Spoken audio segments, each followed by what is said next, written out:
자, 이번 시간에는 부사로 쓰는 부정사 보겠습니다. 자, 부정사라는 거 이제 지난 시간에 설명했던 것처럼 얘는 이제 명사로, 형용사로, 부정사로 쓰는, 즉 우리말에 뭐하고 같다 그랬죠? 서술어의 어미를 바꿔서 때리다라는 말을 때리기라는 부정사로, 때리는이라는 부정사로, 때릴이라는 부정사로 바꿔 쓰는 거예요. 때림이라는 동명사로도 바꾸고 때리고 있는 이라는 분사로도 바꿔 쓰는 그런 서술어의 어미를 잘라서 품사를 전성시켜서 쓰는 말을 준동사라고 하는데, 영어의 그 준동사 중에 가장 흔한 게 부정사고, 그 중에서 우리가 지난 시간에 레슨 1, 레슨 2에서 그 명사로 쓰는 놈, 부사로 쓰는 놈을 봤어요. 이게 보통 문법적에서는 부정사의 명사적 용법, 부정사의 형용사적 용법, 부정사의 부사적 용법 이렇게 하는 거죠. 많은 영어를 가르치시는 분들한테 한번 물어보고 싶어요. 명사적 용법이라고 하면 명사가 어떻게 활용되는지에 따라서 주어, 목적어, 보어로 쓰이는 명사를 가르쳐 주시죠. 형용사적 용법이라고 하면 형용사가 하는 일이 뭐예요? 명사를 꾸미거나 보어로 쓰이니까 명사를 꾸미는 형용사적 용법과 다음에 보어로 쓰이는 비투부정사 이렇게 가르쳐 주시는데, 부사로 쓰는 부정사는 왜 부사의 용법을 안 가르쳐 주고 갑자기 내용을 가르쳐 줄까? 무슨 말인지 모르시겠어요? 아니, 부사적 용법이면 동사를 꾸미는 부사, 형용사를 꾸미는 부사, 다른 부사를 꾸미는 부사 이렇게 얘기를 해줘야 맞을 거 아니에요. 명사적 용법은 주어, 목적어, 보어래매, 형용사적 용법은 명사 수식과 보어래매. 그러면 부사적 용법은 동사 수식과 그 다음에 형용사 수식과 그 다음에 독립성분이 돼야 되는데, 갑자기 부사는 목적, 결과, 원인, 이유, 조건 판단이 건 거래죠. 왜 그럴까? 남의 나라에서 영어 가르치던 걸 잘못 갖고 들어와서 쓰다가 이 습관을 못 고치면 그렇게 되는 거예요. 부사가 뭐 하는 놈인지 생각을 해보세요. 빠르게 달린다라는 동사를 꾸미거나 아니면 형용사를 꾸며서 뭐뭐 하기에 어떠하다, 뭐뭐 해서 어떠하다라는 상태를 나타내는 말을 수식할 때 사용하는 게 부사죠, 그렇죠? 그러면 부사로 쓰이는 부정사를 받아들일 때도 그렇게 받아들이시는 게 가장 정확하죠. 그래서 부사라는 놈이 먼저 뭘 하는지 한번 잘 생각을 해보세요. 부사가 첫 번째로 가장 흔히 하는 게 뭐냐면 동사를 꾸미는데, 이 동사를 꾸미는 건 거의 대부분 사실 없어도 되는 말이어서 독립성분으로 쓰입니다. 자, 그 다음에 이 동사를 꾸미는 말, 뭐뭐 엄청나게 뭐하다라는 동사를 꾸며서 크기, 정도, 양, 부피 뭐 이런 것들을 나타내는 부정사의 부사적 용법은 존재하지 않아요. 그럴 때는 부정사를 쓸 필요가 없으니까 쓰지 않고, 얘가 부사가 부정사를 꾸밀 때는 대부분 다 독립성분으로 사용이 되어서 독자적으로 동사의 의미를 강화하거나 아니면 문장에서 따로 떨어져 나온 성분으로 쓰이는데 어렵죠.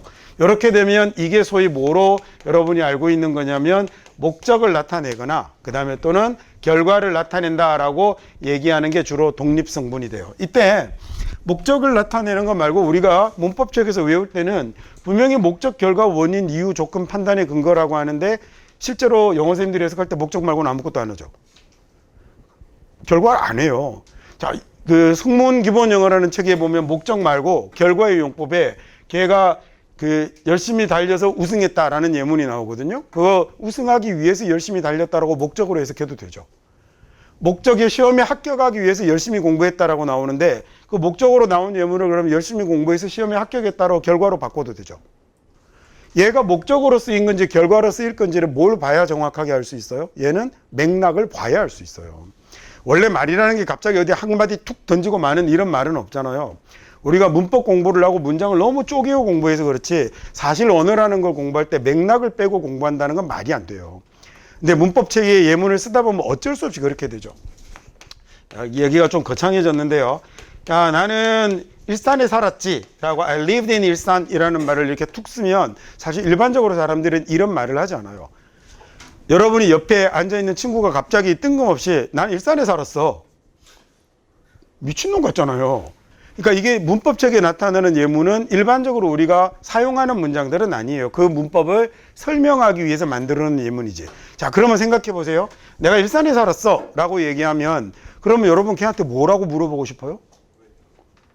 그렇죠. 언제가 당연히 붙죠. 그래서 항상 이 과거 동사를 썼을 때는 때를 나타내는 표현이 항상 결합을 하게 되어 있습니다. 일반적으로는. 근데 문법책에서 설명을 할 때나 특히나 우리는 이제 영어를 말로 하지 못하는 상태에서 문법을 배우는 거잖아요. 미국 애들은 자기들이 문법을 배울 때 이미 원활한 의사소통을 하는 상태로 문법을 배우는 거니 아무 예문이나 붙여줘도 되지만 한국은 여러분이 처음 문법 배울 때 영어로 아무것도 못하던 시절에 배운 거라 모르는 걸 설명하려고 하니까 자꾸 예문을 더 줄이고 짧게 설명하면서 사실은 일상적으로는 쓰지 않는 이상한 문장들을 갖고 자꾸 예문을 보게 된 건데 결국 그래도 말이라는 건 어쨌든 다시 앞자리로 돌아가면 얘가 단일하게 나는 일산에 살았다라는 이런 문장은 일상의 대화에서는 일어나지 않는 말이에요. 그죠? 그래서 그건 전후 맥락이라는 게 항상 말에는 주어져 있기 때문에 그 맥락의 도움을 받아야 얘가 목적이 될지 결과가 될지를 명확하게 따질 수 있는 거고 거의 대부분 이 부정사의 부사적 용법으로 쓰일 때 독립성문으로 쓰이는 놈은 목적으로 해석하건 결과로 해석하건 의미 차이를 내는 문장이 거의 없어요. 열의 9은 목적으로 해석하건 결과로 해석하건 상관이 없어요. 근데 하나 둘 정도는 해석하다 보면 차이가 나거든요. 그건 맥락을 살펴서 문장을 읽는 게 타당하겠죠. 굳이 살피지 않아도 연결되어 있는 문장들은 읽다 보면 그냥 구분이 되는 거예요. 자, 그 다음에 두 번, 얘 별로 오래 중요하지 않아요. 여러분이 잘하는 거니까. 여기서 하나만 다시 또 한번 첨언하면 이반에 이제 그래도 저랑 같이 좀 오래 공부한 친구들이 있으니까 목적을 나타내는 말을 해석할 때 뭐뭐 하기 위하여라고 하지 마세요. 별로 안 권하고 싶어요. 일상생활에서 우리가 쓰는 말로 해석하는 게 좋습니다. 하기 위하여라고 하는 것보다 뭐뭐 하려고라고 해석하는 게 훨씬 더 좋아요. 야, 우리 수업 끝나고 배고프잖아. 밥을 먹기 위하여 식당에 가자. 이상하잖아요. 그러니까 가급적이면 해석할 때는 우리가 쓰는 말로 해석하는 게 훨씬 더 좋습니다. 자, 그 다음에 두 번째, 이게 가장 많이 쓰이는 놈인데 두 번째로 부정사의 부사적 용법은 뭐 할 때 사용되는 놈이 많이 보이냐면 형용사를 꾸미죠. 자, 형용사를 꾸미면 그 모양은 어떻게 생겨먹냐면 당연히 모양이야 형용사가 먼저 나오고요. 형용사 뒤에 부정사가 나타날 겁니다. 이런 모양으로 나타나면 이 부정사는 형용사를 한정해서 설명하는 말이 되고 얘를 우리말로 옮기면 두 가지 중에 하나 정도로 옮겨 놓을 수 있어요. 하나는 당연히 형용사는 어떠하다라고 옮겨질 거고요. 그 다음에 이 to도가 뭐뭐 하기에는 이런 말이 됩니다. 뭐뭐 하기에 또는 뭐뭐 하기에는 어떠하다라는 이런 말로 옮겨지거나 아니면 두 번째는요. 뭐뭐 하다라고 옮겨지는데 이번에는 뭐뭐뭐 해서라고 이렇게 옮겨지는 거죠.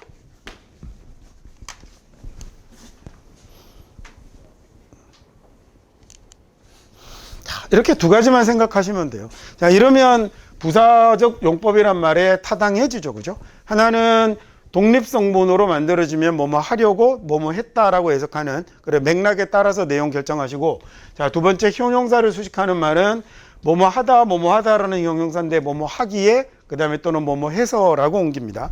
어렵지 않아요.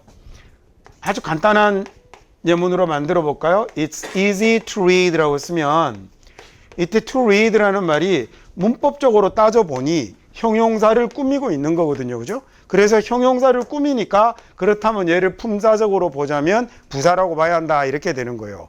그죠? 그래서 이거 뭐라고 하면 되죠? 읽기에 쉬워라고 하면 되는 거고 그 다음에 이거 뭐 nice to meet you 이런 거잖아요. nice to meet you라고 쓰면 이번엔 nice가 형용사죠. 그래서 기분이 좋아요라는 얘기인데 뭐해서 널 만나서 기분이 좋아요라고 이렇게 둘 중에 하나로 해석해 주시면 됩니다. 이건 처음 만나는 사람에게만 하는 인사말이죠. 한국 사람들 중에 만날 때마다 나이스 투 미츄라고 인사하는 사람이 있거든요. 그 상당히 한번 두 번째는 기억이 안 나나? 라고 이렇게 생각할지 모르지만 세 번째 또 나이스 투 미츄 하면 저 새끼 병신인가? 이렇게 생각되는 겁니다. 처음 만났을 때만 하는 거예요. 처음 만났을 때만. 저는 중고등학교 다닐 적에 처음 만나면 How do you do라고 인사하는 거라고 배웠어요. 요새는 그래도 그렇게 배우지는 않잖아요. 그죠? 그건 저기 국가 원수들 이런 사람들을 만났을 때 하는 인사입니다. 그래서 그냥 뭐 하이 정도 이 정도면 가장 깔끔하죠. 자, 한번 그 다음에 이제 가볼까요?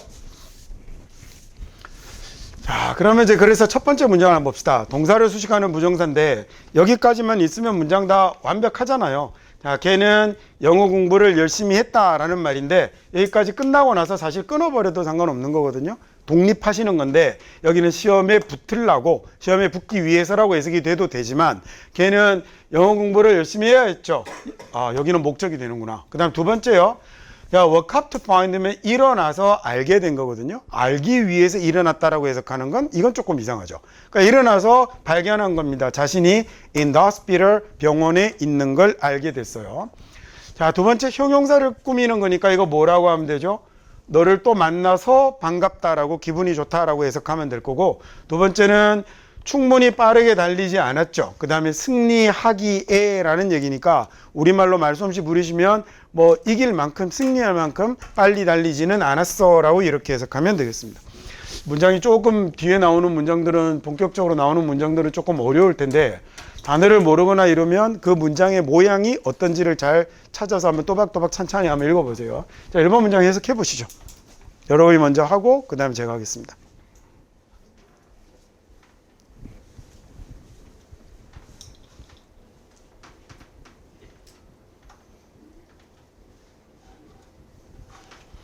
자, 우리가 지난번에 일과에서 to teach 이렇게 나오고서 주어로 쓰이는 경우를 봤었는데 얘는 가다가 툭 하고 주어 동사가 이렇게 나오는 거 보니까 끊어져 버린 독립된 놈이다. 그죠? 그러면 얘는 뭐라고 해석하면 되죠? 성공적으로 가르치려면 이렇게 되네요. 잘 가르치려면 우리는 반드시 모든 것을 말해야 하죠. 그 다음에 말하다라는 말 다음에 모든 것이라는 명사가 나왔는데 뒤에 형용사편에서 배우겠지만 명사 뒤에 주어 동사가 나오는 건 명사를 꾸미는 말이다. 그죠? 그러면 우리가 아는 모든 것을 말해야 하죠.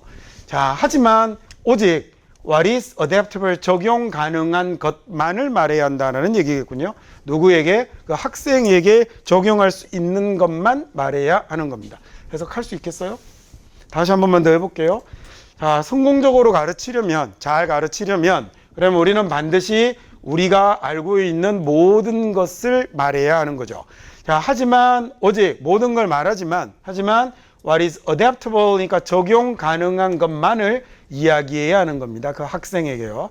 adapt라는 단어가 적용하다라는 뜻이죠. 적용하다, 그 다음에 또는 응용하다, 할 수 있는, 할 만한, 적응할 만한 이렇게 하면 되겠네요. 여기 있는 APT라는 말이 들어가면 APT가 뭐 단어는 이 책에서 냉간음 설명을 좀 안 하려고 그랬는데 얘는 안 하고 지나가기엔 너무 중요한 겁니다. 그래서 fit이라는 이런 의미를 가지는 말이 돼요. APT가. 그래서 APT 뒤에다가 aptito라고 이렇게 명사형 전미사 쓰면 얘가 뭐가 되냐면 잘 어울리는지라는 적성 이런 단어가 되는 거죠. 다른 비슷한 유효로 바꿔버리면 그래서 fitness 같은 이런 단어로도 쓸 수 있겠군요. 오케이. 다음 이 책에서는 단어 설명을 조금 자제할게요. 다음 2번 문장 해석해 볼까요?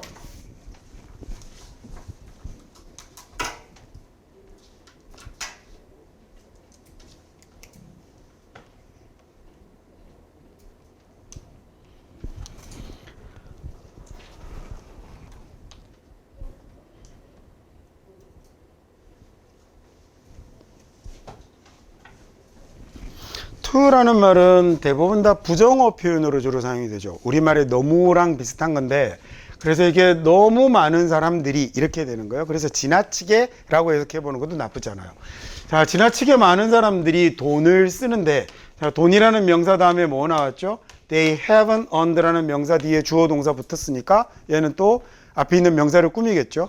earn이라는 단어가 뭐예요? 얘가 벌다라는 뜻이잖아요. 그러니까 자기들이 벌지 않은 돈을 쓴다라는 얘기네요.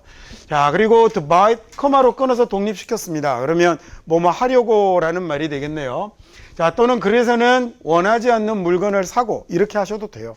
원하지 않는 물건을 사려고 라고 이렇게 해도 되고 생각해보니 별로 의미 차이도 발생하지도 않아요. 그죠? 자, 그리고는 원치 않는 물건을 사고 자기들이 좋아하지 않는 사람들에게 인상을 새기려고 라는 말이네요. 자, 명사 다음에 주어 동사 나오니까 얘 명사 꾸미는 거 맞죠? 명사 다음에 나오는 주어 동사는 앞에 있는 명사를 꾸미는 겁니다. 그러니까 자기들이 좋아하지 않는 그들이라고 하는 것보다 자기들이라고 하는 게 좋고요. 또 한 가지는 해석 날려 먹어도 돼요. 영어의 대명사는 대부분 해석 안 해도 괜찮습니다. 영어의 대명사는 사실은 번역 시간에 배우면 해석하지 말라고 배워요. 네, 여러분이 꼬마 때부터 한 글자도 안 빼고 다 해석하는 걸로 영어를 흉하게 배우는 바람에 그렇게 해석을 하는 거지 별로 잘하는 해석은 아닌 것 같아요. 어쨌든 자, 그러면 원하지 않는 것들을 사고 그 다음에 좋아하지 않는 사람들에게 인상을 새기려고 말 이상하다 그죠? 뭘로 바꿔주면 좋을까? impress를. 우리나라 맨날 인상을 주다 인상을 새기다 이러는데 한국말로도 무슨 말인지 제일 이해가 안 되잖아요. 우리말로 잘 보이려고 그렇게 하면 물론 아주 깊은 좋은 인상을 남기려고라는 말이 잘 어울리는 경우들도 있고 경우에 따라서 이 정도면 좋아하지도 않는 사람들에게 잘 보이려고 이러면 이해하기가 더 좋은 것 같습니다. 3번 해볼까요?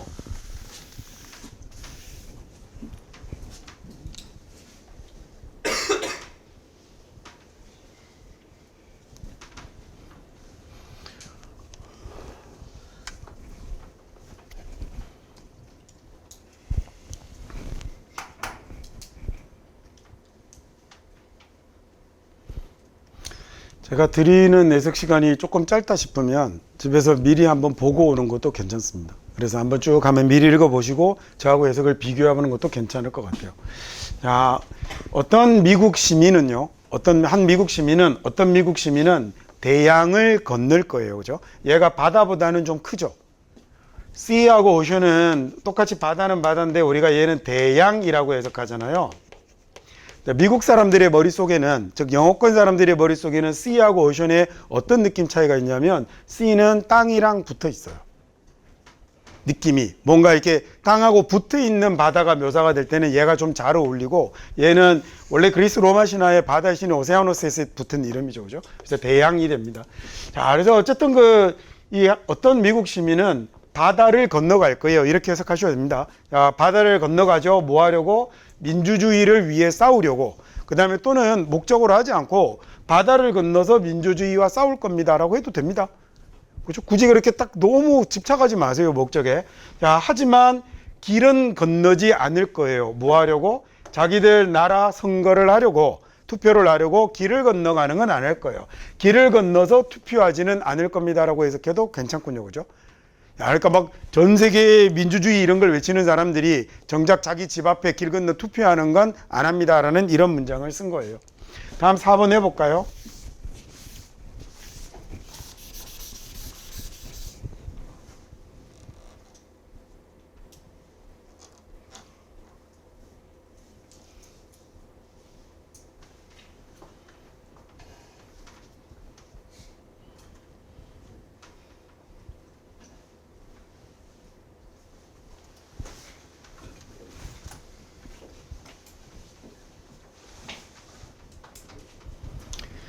grade라는 건 등급이잖아요. 그럼 여기서는 뭐라고 하면 될까? 성적이라고 하면 되겠죠? inflate이라는 동사가 무슨 뜻이에요? inflate? inflation이라는 말 들어봤죠? 경기가 부풀었다라고 할 때 사실은 그 경기가 부푼 게 아니라 뭐가 불어난 걸 얘기하는 거죠? 통화량이 팽창한 걸 경제용어로는 inflation이라고 합니다. inflate이라고 쓰면 얘가 부풀리다라는 뜻이에요. 여기 있는 inflate이라는 말이, 요 말이 들어가면 영어에서 얘가 blow의 의미를 가지거든요. 그러니까 이런 말들이 소위 라틴어나 로마나 이런 데서 온 것들이어서 우리말에 한자어 같은 기능을 하니까 우리말도 단어를 쪼개보면 그 단어가 갖고 있는 형상이 드러나는 것처럼 이 미국 애들도 이제 영국 애들도 그런 경우가 많죠. 그래서 inflation이라고 하면 부풀리기라는 말이 되는 겁니다. 이 부풀리기가 그래서 경제 용어로 들어가면 뭐가 된 거냐면 통화량 팽창이 된 거죠. 그래요. 특정한 용어들이 일상생활에서 쓰일 때하고 특정한 학문에서 쓰일 때 의미가 좀 변한다기보다 특정 학문에서 그 단어를 차용해서 쓸 때 조금 다르게 쓰이는 경우들이 있잖아요. 무슨 말인지 이해가 될까? 그러니까 원래 있던 단어인데 이 단어를 통화량이 부풀어나는 현상에 적용해서 쓴 겁니다. 연합이라는 단어는 서로 그냥 합친 걸 얘기하는 거잖아요. 근데 그걸 경제 용어에서 쓰면 기업 연합이라고 하면 자기들의 특정한 이익들을 보장받기 위해서 기업들이 뭉치는 행위를 얘기하는 거죠. 그걸 영어로 카르텔이라고 하는 거거든요. 그게 우리말로 경제 용어로는 기업 연합이라고 하는데, 그 연합이라는 원래 있던 단어를 그 현상에다 갖다 붙여서 조어를 하는 것처럼 얘도 이제 그렇게 쓴 거죠. 그러니까 여기는 이제 성적 부풀리기입니다. 점수를 너무 과도하게 잘 주는. 그럼 성적 부풀리기는 굉장히 좌절하게 만드는군요. 누구를 힘들게 하냐면 serious라는 건 굉장히 진정성 있고 진지한 걸 얘기하는 거니까 뭐 진지한 학생이라고 하셔도 좋고 열심히 하는 학생 이렇게 해도 되겠죠. 여러분하고 좀 다른 학생들이죠. 자, 이 성적 부풀리기가 그 다음에 드디어 막 앞에서 좌우에서 졸기 시작했습니다. 자, 이게 굉장히 열심히 있는 진정성 어린 학생들에게는 굉장히 힘든 요소가 돼요. 좌절스러운데 왜 그러냐면 걔네들이 느끼기에는 자기들이 굉장히 열심히 노력을 했거든요. 근데 오직 뭐만 받게 된 거냐면 똑같이 의미 없는 A만 받게 된 거죠. as가 나타나면 뭐뭐처럼이라고 해석하면 되네요. else라는 말은 다른입니다. 그래서 다른 모두처럼 다른 모든 학생처럼 똑같은 의미 없는 A를 받게 된 거거든요. only to라는 말은 어떻게 해석하시는 것도 추천해 드리냐면 이 원래 부정사라는 게 이 얘기는 조금 어려운데 원래 부정사가 생길 때는요 짧게만 할게요. 만약에 무슨 말하는지 잘 모르겠으면 그냥 내비를 둬버리세요. 자, 얘가 만약에 entered the restaurant 식당에 들어갔습니다. 자, 식당에 들어가서 그 다음에 and 그리고 ate supper 저녁을 먹었습니다 라는 이런 문장이 있다면 이런 걸 and라는 접속사가 연결하는 중문이라고 하거든요. 이 중문이 단문화되면서 발생하는 게 부정사예요. 언어학적으로는. 그래서 and가 없어지고 중문이 단문화하면서 이 동사는 남고 두 번째 동사를 뭐로 바꾸게 되는 거냐면 준동사로 바꾸게 되는 거예요. 그래서 to eat supper 이렇게 되는데 실은 이 자리는 아주 단순하게만 설명한 겁니다. 원래는 조동사가 개입하는데 일단 여기서는 그거 뺄게요. 자, 그래서 근데 이렇게 그러면 부정사가 나타나면 대부분은 앞에 나오는 동작이 이어서 두 번째 연속 동작이 될 가능성이 높은데 만약에 이때 접속사가 and가 아니고 이 자리가 but이라는 반대되는 내용이었다면 그러면 얘가 그리고라고 해석될 여지를 없애버려야 될 거 아니에요? 그러면 이 부정의 의미를 가진 말이 부정사 앞에 붙을 때 뭘로 바뀌어서 붙게 되냐면 only로 바뀌어서 붙게 되는 거예요. 그래서 only to라는 말이 나오면 뭐뭐 할 뿐이다라고 only의 영어 단어장에 나오는 뜻으로 억지로 바꾸려고 하지 마시고 얘를 그러나 하지만으로 바꿔버리셔도 돼요. 그러니까 열심히 했는데 하지만 똑같이 의미 없는 A를 딴 애들과 똑같이 받는다라는 얘기죠. 얘는 여러분이 만약에 대학에 가서 쓸데없이 막 영어를 전공하거나 이러면 그리고 또 정신 못 차리고 남들 안 듣는 막 심화 영문법 이런 거 신청해서 듣고 이러면 그러면 설명을 들을 수 있는 기회가 생겨요. 지금 했던 얘기가 만약에 모르겠으면 그냥 지나가셔서 대신에 뭐는 남겨도 되냐면 야 only to의 only가 부정어처럼 해석하면 된대. 이렇게 하면 해석할 때는 대단히 도움을 받을 수 있죠. 자, 그 다음에 5번 한번 해볼게요. 조금만 더 하다가 이렇게 정 안 될 것 같으면 좀 쉬었다 할게요. 애들 막 여기저기서 막 헤드뱅잉들을 하고 아이고 지네들이 무슨 락 콘서트에 온 줄 아나. 자, 5번 해석해 보세요.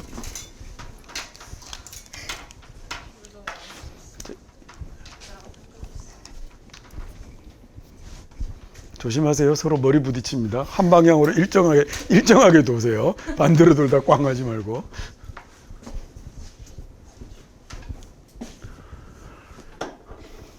one way street이라고 하면 한 길로만 가는 거니까 우리 이거 뭐라고 하죠? 이게 일방통행이에요. 그래서 일방통행은 inconvenient 하죠. convenient한 게 편리한 건데 convenient이 편리한 건데 앞에 아니다라는 부정어 붙였으니까 얘가 불편한 거죠. 자, 일방통행은 불편합니다. for 누구에게는 불편하냐면 운전자가 내비게이트 하기에는 불편하죠. 자, 이거 지금 뭐를 꾸며주고 있는 거냐면 내비게이트라는 형용사를 뒤에 나오는 운행하다 라는 뜻을 가진 아이고 요새 계속 이렇게 스펠링에 문제가 있네. 아씨 다시 써야지. 내비게이트 같아요.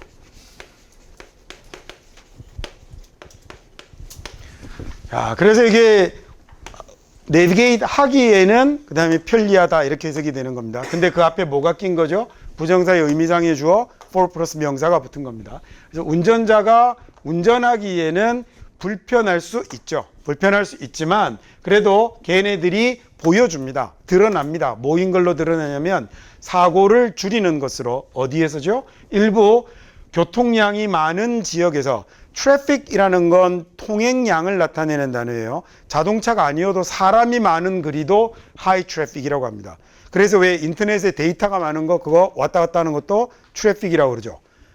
인터넷 그 데이터가 용량이 과부하가 걸리면 트래픽이 너무 많아 이런 얘기를 하잖아요. 그러니까 이동량, 그다음에 움직이는 양을 트래픽이라고 부르는 거예요.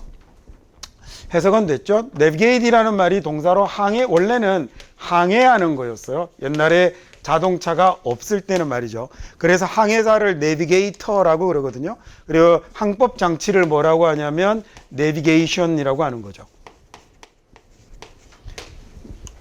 그래서 우리가 이제 위성 정보를 받아서 지도를 그 좌표를 보여주는 기계를 어른들이 내비게이션이라고 하잖아요. 미국 사람들이나 영국 사람들은 GPS라고 합니다. 그 내비게이션 이제 우리는 내비게이션이라고 부르고 실제 미국 사람들은 저렇게 불러요. 우리가 쓰는 영어하고 미국 사람이나 영국 사람들이 쓰는 영어 조금씩 다른 경우가 있잖아요. 옛날에는 이제 우리가 틀린 영어다. 저 사람들의 영어를 쓰라라고 했는데 요즘은 또 세계에서 그렇게 얘기하잖아요. 영어가 오히려 이제 미국어나 영국어라기보다는 국제 공용어의 지위를 거의 가지게 되면서 각국의 사람들이 쓰는 영어를 따로 인정해주는, 그래서 예를 들어 싱가포르 사람들이 쓰는 영어를 그래서 싱글리시라고 그러거든요. 일본 애들이 쓰는 영어를 장글리시라고 그러고, 일본 애들은 굉장히 창의적인 영어 단어를 진짜 많이 갖고 있어요. 한 수천 개 정도는 알 수 없는 영어 단어를 갖고 있어서 그런 걸 장글리시라고 그러고, 한국 사람들이 쓰는 영어를 콩글리시라고 그러죠. 그래서 옛날에는 콩글리시 이러면 틀린 영어였는데 요새는 콩글리시라고 하면 한국인들이 쓰는 영어 이렇게 받아들여집니다. 아예 틀린 영어는 뭐라고 할까요? 그건 broken English라고 그래요. 이게 이제 엉터리 영어입니다. 어디가 콩글리시고 어디가 브로큰 잉글리시인지 경계가 애매한 것 같아요. 예를 들어 커피 마실 때 테이크아웃 한다 그러면 그걸 콩글리시라고 해야 될지 브로큰 잉글리시라고 해야 될지. 테이크아웃이라고 하고 뭐라고 그러죠? 투고입니다. 테이크아웃이라고 하면 느낌이 좀 포장 판매 이런 느낌이에요. 그러니까 어떤 피자집은 그 포장 판매를 하는 집도 있고 안 하는 집도 있고 그런 거잖아요. 그러니까 기업 입장에서 쓰는 테이크아웃은 말이 되는데 소비자 입장에서 쓰는 테이크아웃은 느낌이 좀 이상해요. 그래서 그런 말을 쓰는 외국인은 본 적이 없어요. 자, 다음 6번 문장 해볼까요?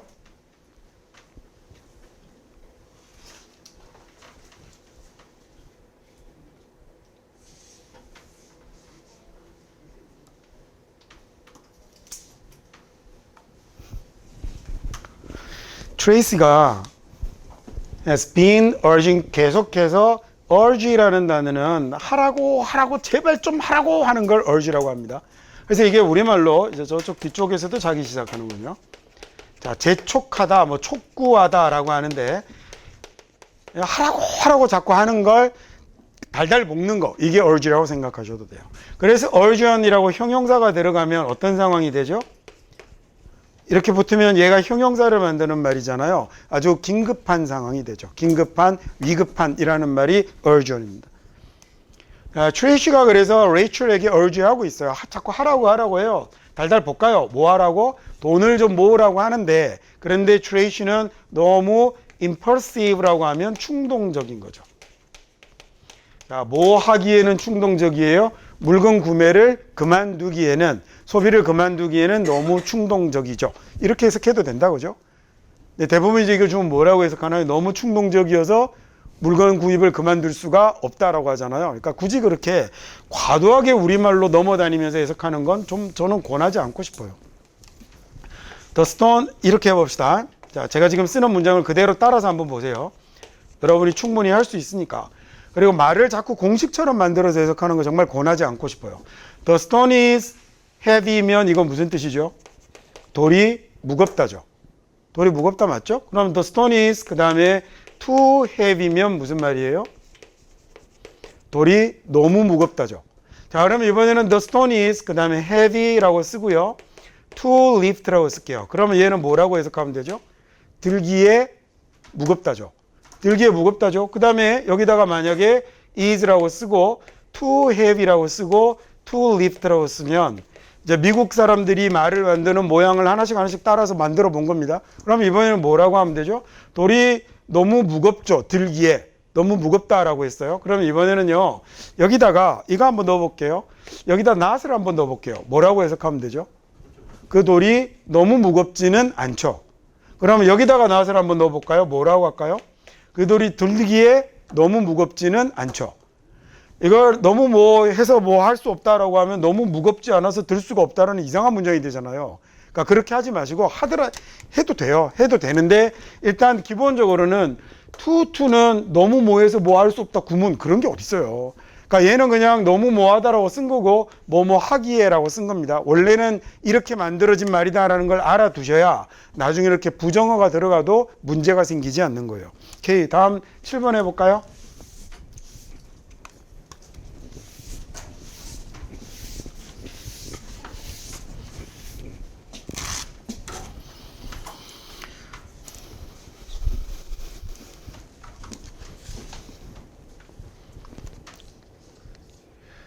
리디아가 consider 생각을 하는데 이 consider이라는 단어 좀 잘 하나 기억을 해둡시다. 일명 오형식으로 잘 쓰는 저런 걸 동사의 용법이라고 한다고 그랬죠. 그러니까 consider이 나오면 뒤에 목적어가 나오고 이 자리에 목적격 보어가 나오는 형태로 자주 쓰입니다. 그래서 목적어를 그다음에 뭐뭐 하다고 여기다 이런 말이 된 거죠. 자, 그래서 리디아는 생각합니다. 자기 식단이 아주 중요하다라고 생각을 하죠. 또는 다이어트가 아주 중요하다라고 생각을 하죠. 자, 그런데 it's not so strict니까 그렇게 엄격하지는 않아요. 그죠? 그렇게 엄격하지는 않아요. 뭐만큼? 거절할 만큼 엄격하지는 않죠. 거부할 만큼인데 자기 자신에게 뭘 거부하냐면 거부시키냐면 가끔씩의 취데이를 거부시킬 만큼 그렇게 엄격하지는 않다라고 얘기했네요. 그러니까 not so 형용사 as to 구문 이렇게 외우지 말라고요. 그럼 바보짓을 하지 않아도 그냥 영어 단어 적혀 있는 그대로 읽으면 돼요. 너무 과도하게 이런 걸 무슨 구문이라고 만들어 갖고 옛날에 성문이라는 출판사에서 나왔던 영어 구문 완성 이런 책이 한국의 영어 공부를 상당 부분 말아 드신 것 같아요. 근데 그게 왜 그런 책이 나왔었냐면 옛날에 일본 사람들의 대학 입시에 보면 그런 작문 시험이 나오거든요. 그래서 일본 애들이 그런 구문책을 공부를 많이 했는데 시험 준비용으로. 근데 그걸 아무 생각 없이 그냥 가져다가 영어 공부를 저렇게 하는 것이냐 가지고 와서 쓰면서 너무 굳어버린 것 같아요. 심지어는 나대의 법비 구문 이러잖아요. 그럼 A가 아니라 B다 구문이 어딨어요. 그게 말이 됩니까 그게? 나돈니 만약에 여러분이 한국애를 내려다 놓고 한국애래 저 같은 이렇게 외국 애처럼 생긴 애들 잔뜩 데려다 놓고 한국어를 가르치는데 그 A뿐만 아니라 B 또한 그러하다 구문 이래 그게 맞춰서 한국어 작문 10개씩 시키겠어요? 그런 멍청한 짓이 어디 있습니까?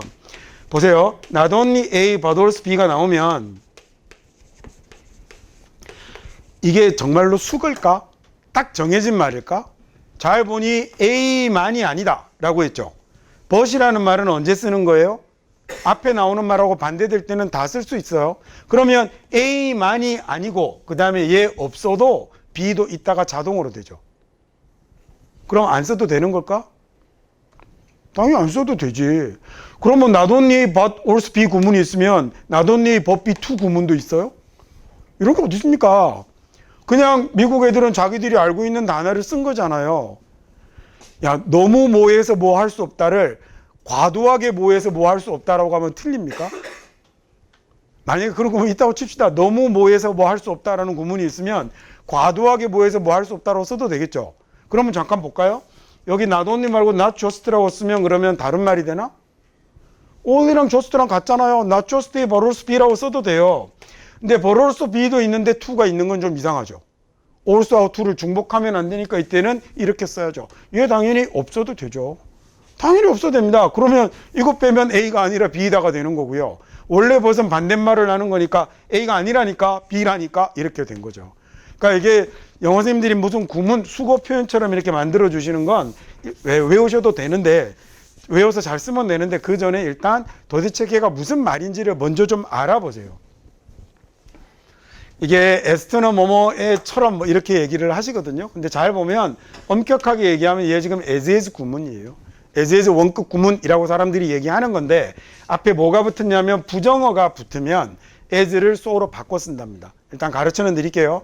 as is에서 이 자리에 형용사 또는 부사가 들어가는 걸로 일명 문법책에서 얘기하는 원급 비교 구문을 쓰면 앞에 부정어가 붙잖아요. 그러면 as 대신에 so로 바꿔 써도 된다라고 얘기를 하는데 바꿔 써도 된다 정도가 아니라 미국 애들은 100% 바꿉니다. 그래서 이게 not so 형용사 as의 모양이 나타나는 거예요. 이때 as가 뭐죠? 뭐뭐처럼 뭐뭐만큼이잖아요. as가 이 뜻이잖아요. 그죠? 이때 뭐처럼이냐면 to refuse 만큼이라고 이렇게 해석이 되어야 되는 거죠. as to 구문이 아니고요. 자, 그러면 다시 읽어볼게요. consider 오형식으로 나오는 거 잘 놓칩니다. 그래서 머릿속에 얘 목적어, 목적격 보호 이렇게 쓴다라고 잘 생각해 두세요. 그래서 리디아는 생각을 하죠. 자기 다이어트가 너무 중요하다고 생각을 해서 자, 생각은 하는데 그런데 엄청나게 깐깐하지는 않거든요. 과도하게 엄격하지는 않죠. 뭐 할 만큼 자기 스스로에게 거부시키는 건데 가끔씩의 취데이는 아시죠?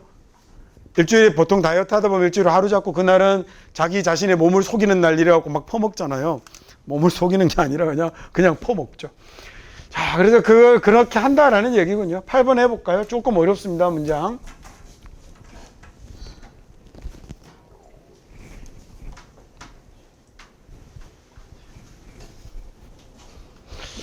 오늘은 중간에 안 쉬고 한번 해봐야겠습니다. 어디쯤 가면 전부 다 쓰러져서 잠드는지 한번 확인을 한번 해보게. 도처에서 막 수면 바이러스들이 흉내 한번 내볼까요? 막 이런 안타까워서 못 보겠다. 자, 이게 수업을 듣다가 조는 건지 졸려고 수업을 듣는 건지 구별이 안 돼요. 자, 그 지방 정부의 반응이에요. 뭐에 대한 반응이냐면 이 공장의 덤핑에 대한 버리는 거죠. 덤핑은. 원래 덤프는 쏟아버리다라는 뜻이거든요. 그래서 뒤에 짐 실어서 확 쏟아버리는 트럭을 덤프 트럭이라고 하는 거예요. 그래서 얘가 버리는 거 투기가 되는 건데 스위프트는 신속한 거죠.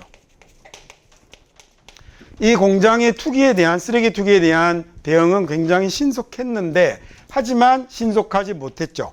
충분히 빠르지 못했네요. 뭐 하기에 충분히 빠르지는 못했냐면 prevent significant short-term environmental damage. 자, 상당한 그런 단기간의 환경적 데미지를 막을 만큼 그 환경의 데미지는 강을 따라서군요. 그죠? 강을 따라 강 주변에 단기적인 환경의 데미지를 막을 만큼 그렇게 빠르지는 못했습니다. 다음 9번 가죠.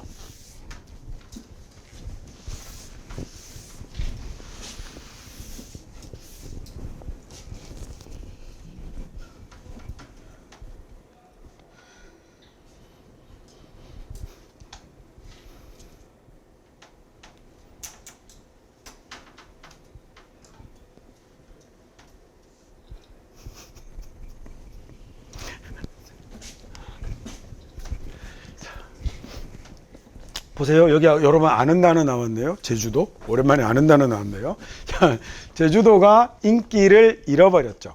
그 다음에 as는 뭐뭐로서라는 얘기잖아요. 로서니까 뭐로서의 인기를 잃어버렸냐면 허니문은 뭐예요? 신혼 또는 신혼여행을 허니문이라고 하죠. 신혼여행지가 되겠네요. 그죠? 신혼여행지로서의 인기를 잃었죠. 1990년대에. 자, 뭐 이유로 그랬냐면 한국에 새롭게 결혼한 사람들이군요. 뭘까? 신혼부부입니다. 자, 신혼부부들이 훨씬 더 자유롭게 go abroad에 abroad라는 단어가 해외로라는 뜻이에요.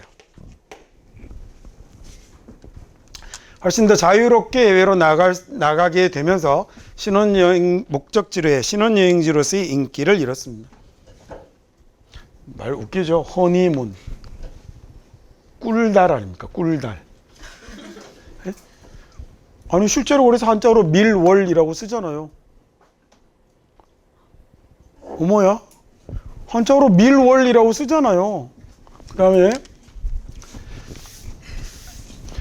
저게 뭐 여러 가지 썰이 있어요. 스칸디나비아 반도에서 이렇게 처음 결혼하면 한 달 동안 실제로 이렇게 꿀주를 줬던 데서 꿀을 푼수를 줬던 데서 뭐 생겼다라는 말도 있고, 또 옥스퍼드 같은 데는 뭐라고 정의를 해놓고 있냐면 이 보름달에서부터 달이 꽉 차 있잖아요. 그때가 절정을 이루는 가장 좋은 사이였다가 점점 달이 찌그러들고 사이가 나빠지겠죠. 그게 꼭 이렇게 신혼에서 점점 사이가 나빠져가는 그 시기 같다라고 해서 그런 썰도 있다고 해요. 근데 옥스퍼드가 그렇게 얘기하는 거니까 그거 그렇게 무시할 만한 기원은 아닙니다.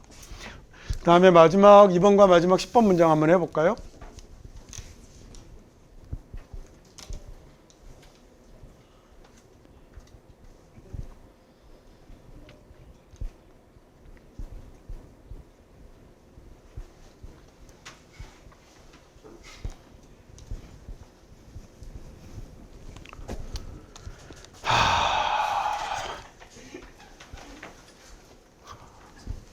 그래.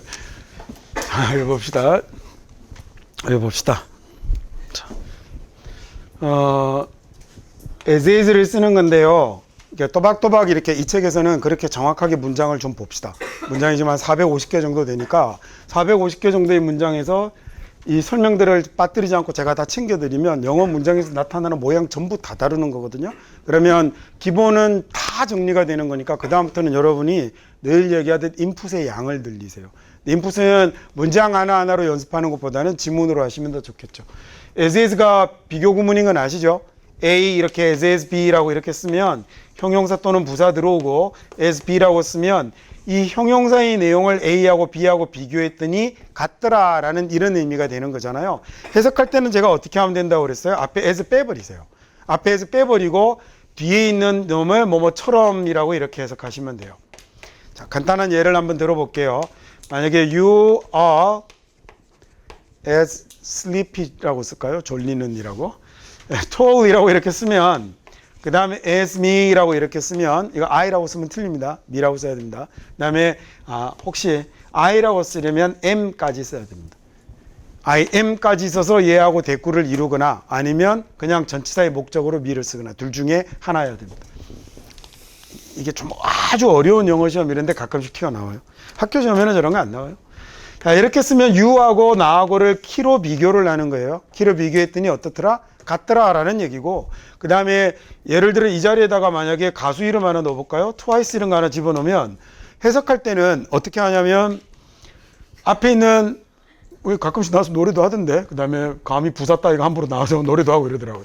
앞에 있는 as를 지워버리면 돼요. 그러면 twice가 없으면 그러면 너는 크다라고 하면 되죠. 나만큼 크다라고 하면 되고, twice가 있으면 너는 2배 크다라고 하면 되죠. 나의 2배 크다라고 이렇게 해석하시면 되는 거예요.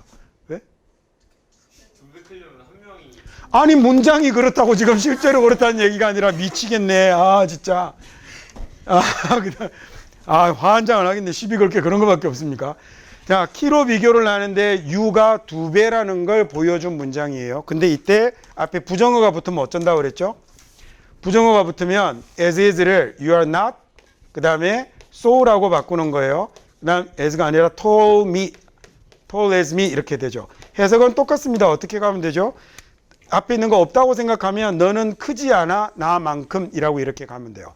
자, 그래서 앞에 주어가 뭐가 붙었냐면 부정어가 붙었더니 as가 아니고 뭐가 나타난 거예요? so가 나타난 거예요. 그래서 요 말이 보이는 겁니다. 이 자리는 as라고 쓰면 얘는 무조건 문법으로도 틀립니다. 자, 아까는 so로 써도 되고 as로 써도 되는데 미국 사람들은 어떻게 쓴다고 그랬죠? 100% 다 so로 쓴다고 그랬잖아요. 얘는 so로 쓰면 문법적으로도 틀립니다. 앞에 부정어가 주어일 때는 문법적으로도 무조건 100% 틀립니다.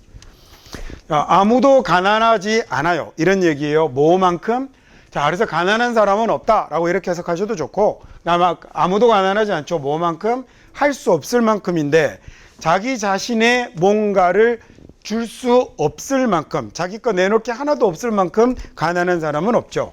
그래서 우리는 가끔씩 다른 사람들을 더 부유하게 느끼게 만들어 줄 수 있어요. 다른 사람들이 일명 사역동사고 목적어고 목적격 보호의 동사 원형어인 거 아닙니까? 다른 사람들이 느끼게 만들어 줄 수 있죠. 다른 사람들이 어떻게 느끼냐면 더 부유한 것처럼, 자기가 부자인 것처럼 느끼게 만들 수 있는데 by 뭘로? 걔네들의 선물을 받아주는 것으로라는 얘기예요. 그러니까 남의 자기 거 뭐 하나 내놓을 거 없는 사람 아무도 없거든요. 그러니까 가끔씩 누가 자기가 주게끔 만들라는 거죠. 그래서 그걸 받아주면 그 사람은 어떻게 느껴진다? 내가 남에게 뭔가를 주는 거니까 내가 좀 더 부유하구나라고 이렇게 느낄 수 있다라는 얘기예요. 자, 이게 수능에 나왔던 지문에서 뽑아놔서 해석이 좀 답답한 건데, 그래서 구문 공부를 할 때 이렇게 어쩔 수 없이 한 문장만 뽑아서 하니까 맥락이 잘 안 통하고 헷갈리긴 하지만 맥락 속에서 읽으면 이거보다는 좀 더 나아요. 그러자고 지문 전체를 볼 수는 없으니 구문 독해 공부를 할 때 생기는 한 가지 문제점이긴 하죠. 네, 여기까지 해서 그러면 부사로 쓰는 부정사와 마쳤고요. 잠시 쉬었다가 그 다음에 다음 강에서 사과를 보도록 하죠.